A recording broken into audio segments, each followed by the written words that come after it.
शासकीय सेवेमधील निवृत्ती वेतनधारकांसाठी सरकारने एक मोठा निर्णय घेतला आहे। शासकीय सेवेत काम करणाऱ्या व्यक्तींना निवृत्तीनंतर पेन्शन दिली जाते। पेन्शन घेणाऱ्या व्यक्तीच्या निधनानंतर त्याच्या पत्नीला या पेन्शनचा लाभ घेता येतो। मात्र आता निवृत्ती वेतनाबाबत केंद्र सरकारकडून सुधारणा करण्यात आली असून त्याची अंमलबजावणी राज्यात सुद्धा केली जाणार आहे।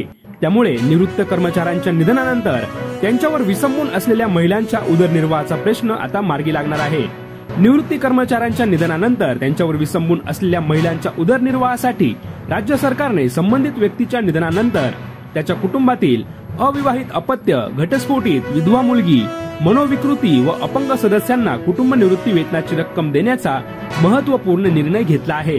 या निर्णयाचा लाभ जिल्हा परिषदा, मान्यताप्राप्त व अनुदानित अशासकीय प्राथमिक व माध्यमिक शाळा, अनुदानित अशासकीय विद्यालये तसेच कृषी विद्यापीठे व तत्सम अनुदानित संस्थांमधील कर्मचाऱ्यांना लागू राहील।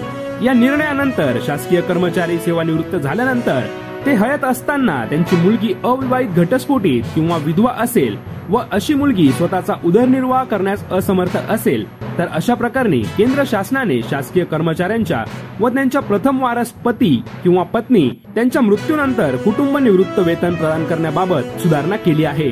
केंद्र शासनाने केलेल्या सुधारणांच्या अनुषंगाने राज्य सरकारने देखील हा निर्णय घेतला आहे।